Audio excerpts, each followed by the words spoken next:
নমস্কার বন্ধুরা, তোমরা সবাই কেমন আছো? আমি তো বেশ ভালো আছি। আর ভাবলাম বিকালবেলা কিছু একটা করি, কারণ ভালো লাগছে না, মন মেজাজ ভালো নয়, কারণ এই বৃষ্টি। তো বিকালের দিকে বৃষ্টিটা হলে ঠিক ভালো লাগে না।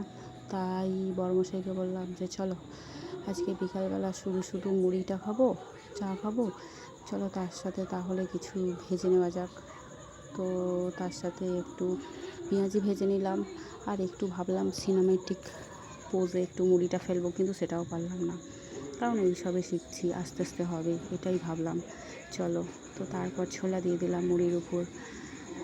ভাবলাম ছোলা মুড়ি খাবো, কিন্তু মন তো মানে না, তাই ছোলা মুড়িতে ঠিক মনটা বসালো না। বরকে বললাম যে একটু চানাচুরটাও দাও, চানাচুরটা দিয়ে ছাড়া ভালো লাগে না।